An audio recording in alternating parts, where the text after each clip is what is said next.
Shit. अस्सलाम वालेकुम dear students, मैं उम्मीद करती हूँ कि आप सब खैरियत से हैं। डियर स्टूडेंट्स, जैसा कि आप जानते हैं कि हमारा मिड टर्म ख़त्म हो चुका है और अब हम फ़ाइनल टर्म के मरहले में दाखिल हो चुके हैं। फ़ाइनल टर्म की तफसीलात में जाने से पहले हम मार्क की डिवीजनिंग के हवाले से बात करेंगे। डियर स्टूडेंट्स, हमारा फ़ाइनल टर्म जो है वो 40 मार्क्स पर मबनी है, लेकिन इसी टर्म में हम 30 नंबर की प्रेजेंटेशन और असाइनमेंट को भी मद्देनज़र रखेंगे। इस 30 नंबर की प्रेजेंटेशन, असाइनमेंट और अटेंडेंस के नंबर आपके मिड और फाइनल के नंबरों में इजाफा कर सकते हैं। इस टर्म में हमें असाइनमेंट भी लिखनी है और प्रेजेंटेशन भी देनी है। असाइनमेंट और प्रेजेंटेशन के हवाले से बात करने से पहले हम फाइनल टर्म के सिलेबस पर बात करते हैं। फाइनल टर्म के सिलेबस में यूँ तो कई टॉपिक्स हैं, मगर आज जिस टॉपिक पर हम बात करेंगे वो है खतूत नवीसी के हवाले से। डियर स्टूडेंट्स, ख़त लिखना मतलब किसी शख्स से या जिसको ख़त लिखा जा रहा है उससे आदि मुलाकात के मुतरादिफ होता है, यानी ख़त को आदि मुलाकात कहा जाता है। किसी को भी ख़त लिखने से पहले कुछ ज़रूरी हदायत होती हैं, कुछ ख़ास तरीक़ाकार होता है जो ख़त लिखने से पहले मद्देनज़र रखना चाहिए। जिस तरह हर काम करने का कोई ना कोई तरीका होता है, इस तरह ख़त लिखने का भी एक ख़ास तरीक़ाकार होता है। हमें ख़त लिखने से पहले उस पूरे तरीक़ाकार को मद्देनज़र रखना चाहिए। खतूत नवीसी के अंदर जो है वो कुछ हदायत को मद्देनज़र रखना चाहिए। जी, तो स्टूडेंट्स, ख़त लिखने के हवाले से कुछ इंस्ट्रक्शन होती हैं, जैसा कि मैंने पहले भी कहा, तो हमें उन हदायत को मद्देनज़र रखना चाहिए ताकि हम ख़त के मरहले को अच्छे से बयान कर सकें। पहली इंस्ट्रक्शन ये है कि ख़त एक तहरीरी मुलाकात है, यानी बिलमुशाफ़ा मिलने की बजाय हम तहरीर की सूरत में, लिखी हुई सूरत में अपनी बात को दूसरे तक, सामने वाले तक पहुंचाते हैं। ऐसी सूरत में हम अपने अपने हालात एक दूसरे को बताते हैं, यानी लिखी हुई सूरत में। इसी वजह से ख़त को आदि मुलाकात कहा जाता है। अगरचे हम एक दूसरे को देख नहीं पाते, मगर अपने और दूसरे के हालात से आगाह हो जाते हैं। यानी हमारी मुलाकात बिलमुशाफ़ा तो नहीं होती, लेकिन हम अपने तमाम एहसासात, अपने हालात को या हर वो बात जो हम सामने वाले से डिस्कस करना चाहते हैं, उसको बताना चाहते हैं, वो हम लिखी हुई सूरत में जो है वो एक ख़त की सूरत में सामने वाले तक पहुंचा देते हैं। ये तो है एक पहली इंस्ट्रक्शन। दूसरी हदायत जो है वो ख़त लिखने के हवाले से जिसको हमें मद्देनज़र रखना चाहिए ख़ास तौर पर, वो ये है कि ख़त लिखते वक्त हमें यूँ समझना चाहिए कि हम जिसे ख़त लिख रहे हैं वो हमारे सामने बैठा है, यानी हमें ख़त लिखते वक्त उसकी इज़्ज़त, तक़रीम, एहतराम, हर चीज़ का ख़याल रखना चाहिए। ज़ाहिर सी बात है कि जब आप किसी को ख़त लिख रहे हैं, आप उसकी उम्र से, उसके डेजिग्नेशन से या उसके मुकाम व मर्तबे से अच्छे से वाकिफ़ होंगे, तो आपको ख़त लिखते वक्त उसकी बरतरी का, उसकी रिस्पेक्ट का अपने लफ्ज़ों के अंदर उसी तरह ख़याल रखना चाहिए जिस तरह गुफ्तगू करते हुए रखा जाता है।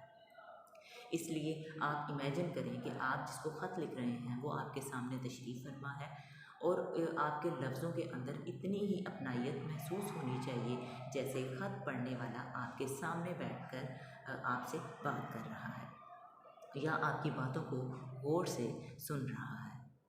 तो अगर हम ख़त लिखते वक्त उसकी बुज़ुर्गी का या उसकी इज़्ज़त का या उसकी उम्र के एतबार से उसको मुकाम मर्तबे का ख़याल रखेंगे, तो हम ऐसे ही लफ्ज़ को, ज़ाहिर सी बात है, उसका चुनाव कर सकेंगे ताकि सामने वाला रिस्पेक्ट भी फ़ील करे और हम अपनी बात को मुकम्मल तौर पर और बाइज़्ज़त तरीके से उस तक तहरीरी सूरत में पहुँचा सकें।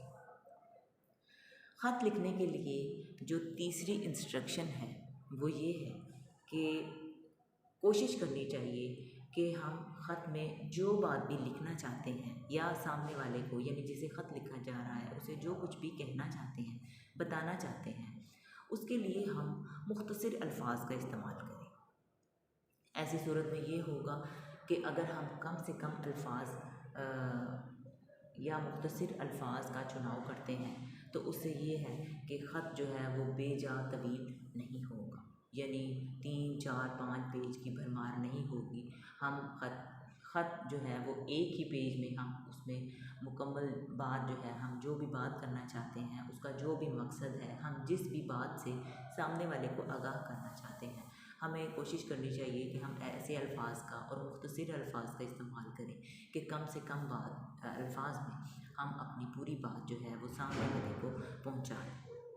तहरीरी सूरत में यानी लिखी हुई सूरत में हम कम से कम लफ्ज़ों का इस्तेमाल करके सामने वाले को अपनी बात, अपने हालात या जो कुछ भी आप कहना चाहते हैं वो तहरीरी सूरत में पेश कर सकें। अगर हम तवील जुमलों का इस्तेमाल करेंगे, ज़्यादा से ज़्यादा अल्फाज का इस्तेमाल करके, उससे ये होगा कि ख़त लिखने वाले का और ख़त पढ़ने वाले का दोनों का वक्त ज़्यादा होगा, यानी पढ़ने वाले को भी ख़त पढ़ने में दुश्वारी होगी और उसका ज़्यादा टाइम जो है वो ज़ाया होगा, और लिखने वाले का भी लिखते वक्त कम टाइम जो है वो ज़ाया होगा। हमें कोशिश करनी चाहिए कि कम से कम अल्फाज में हम जो भी बात कहना चाहते हैं ख़त के ज़रिए वो हम सामने वाले को पहुंचा दें। मुख्तसर होना चाहिए, जामे होना चाहिए, कम से कम अल्फाज होने चाहिए ताकि वक्त ज़ाया ना हो और ख़त पढ़ने वाला ख़त को अच्छे से पढ़ सके और कम से कम वक्त में पढ़ सके। और सबसे बड़ी बात, हम ख़त जिस मकसद के लिए लिख रहे हैं वो मकसद पूरा हो सके, यानी हमारी बात, हमारा एहसास या हमारे ख़यालात जो हम दूसरों तक मुंतकिल करना चाहते हैं या सामने वाले तक मुंतकिल करना चाहते हैं वो कम से कम वक्त में उस तक पहुँच सके। एक और इंस्ट्रक्शन जो ख़त लिखने के हवाले से हमें मद्देनज़र रखनी चाहिए वो ये है कि हमें कोशिश करनी चाहिए कि हम ख़त में कोई किसी किस्म की फ़जूल बात ना लिखें। फ़जूल बात लिखने से एक नुकसान तो ये होता है कि वक्त जो है ना वो बहुत ज़्यादा लगता है। दूसरी बात ये कि ख़त जो है वो तवील हो जाता है और वो 3, 4, 5 पेजेस पर जो है वो फैल जाता है। और तीसरी बात ये कि हो सकता है आपकी फ़जूल बातें पढ़ने वाले को नागवार गुजरें, तो ऐसी सूरत में हमें कोशिश करनी चाहिए कि हम कोई भी ऐसी फ़जूल बात ना करें जिससे सामने वाले की या ख़त पढ़ने वाले की दिल आज़ारी हो। हमें कोशिश करनी चाहिए उसकी इज़्ज़त, मुकाम और मर्तबे का ख्याल रखते हुए लफ्ज़ों का भी ऐसा चुनाव करना चाहिए जैसे कि हमने पहले कहा, कम से कम अल्फाज का इस्तेमाल करना चाहिए, ये भी बात पहले हो चुकी है, और फ़जूल बातों से अज्तनाब करना चाहिए, यानी हमें कोई भी ऐसी फ़जूल बात नहीं करनी चाहिए जो सामने वाले को यानी जिसको ख़त लिखा जा रहा है उसको नागवार गुजरे। एक और इंस्ट्रक्शन जो हमें ख़त लिखने के हवाले से मद्देनज़र रखनी चाहिए वो है कि हमें ख़त लिखते वक्त कोशिश करनी चाहिए कि हम छोटे छोटे जुमलों को इस्तेमाल करें। छोटे छोटे जुमलों में हम अपनी बात को अच्छे से मुकम्मल तौर पर बयान कर सकते हैं, अपने एहसासात को, अपने ख़यालात को बहुत अच्छे तरीके से जो है वो बयान कर सकते हैं। लेकिन इसके मुकाबले में अगर हम अपने जुमलों को तवील कर देंगे तो जुमले तवील करने से बाज़ औक़ात ऐसा होता है कि जुमले की सेंस या जो बात हम कर रहे हैं वो मुंतशिर हो जाती है और उससे समझने वाला यानी ख़त पढ़ने वाला यानी जिसको ख़त लिखा जा रहा है तवील जुमलों की सूरत में वो बात की जो को मुकम्मल तौर पर नहीं समझ पाता। इसलिए हमें कोशिश करनी चाहिए कि हम छोटे से छोटे जुमले में अपनी बात को मुकम्मल करें और छोटे जुमलों का इस्तेमाल करें ताकि जो कुछ आप कहना चाह रहे हैं वो सामने वाला यानी ख़त पढ़ने वाला अच्छे से समझ सके। बाज़ औक़ात तवील जुमले उलझन पैदा कर देते हैं, एक बेरब्ती सी आ जाती है जिससे बात का जो मुकम्मल सेंस है वो क्लियर नहीं हो पाता, समझने वाला अभी समझ नहीं पाता और शायद लिखने वाला भी उसको अच्छे से बयान नहीं कर सकता। तवील जुमले लिखने से बाज़ औक़ात ये होता है कि तहरीर नामुनासिब हो जाती है, उसके अंदर एक भद्दापन पैदा हो जाता है। हमें कोशिश करनी चाहिए हम कम से कम अल्फाज के अंदर बड़ी से बड़ी बात कर सकें, हम कम से कम छोटे छोटे जुमलों के अंदर आप जो कहना चाहते हैं वो बयान कर सकें और तवील जुमलों से परहेज़ करें ताकि बात का रब्त ना टूटे और तहरीर के अंदर भद्दापन पैदा ना हो। एक और इंस्ट्रक्शन जो हमें ख़त लिखते वक्त मद्देनज़र रखनी चाहिए वो ये है कि ख़त के आगाज़ में यानी बिल्कुल उसके हेड पर, उसकी पेशानी पर हमें उसका आगाज़ जो है वो बिस्मिल्लाह से कर देना चाहिए। ज़रूरी नहीं है कि लिखनी चाहिए, लेकिन अगर लिख दें तो मुनासिब बात है, यानी हमें बिस्मिल्लाह से ख़त का आगाज़ करना चाहिए।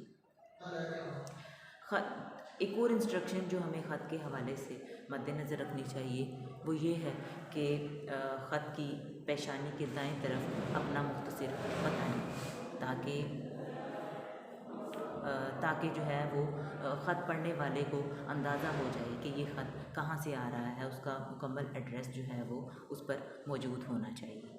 ठीक है, वहाँ पर अगर डेट भी डाल दी जाए तो ये बात ज़्यादा मुनासिब हो जाती है ताकि ये बात याद रहे कि ख़त आपको किस तारीख़ पे पहुँचा है। उससे ख़त पढ़ने में या ख़त से जुड़ी हुई बात को ज़हन में रखने में आसानी हो जाती है। डियर स्टूडेंट्स, ये तो थी वो इंस्ट्रक्शन जो हमें ख़त लिखते हुए मद्देनज़र रखनी चाहिए। ख़त जो है वो कुछ हिस्सों पर मबनी होता है। वो हिस्से कौन से हैं? मिसाल के तौर पर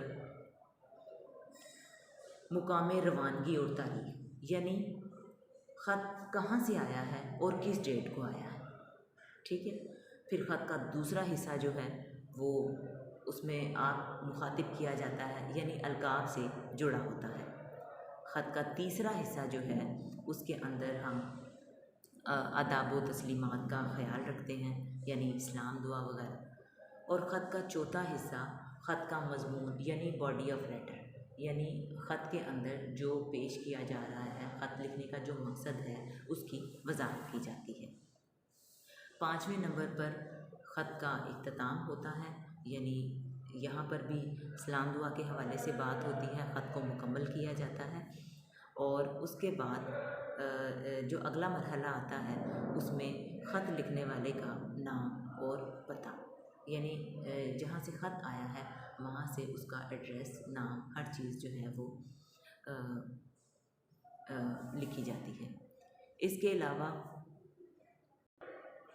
ख़त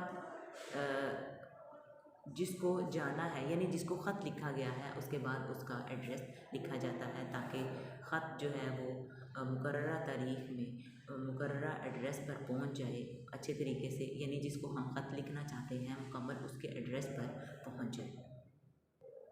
डियर स्टूडेंट्स, ये थी कुछ हदायत और ख़त के हिस्से।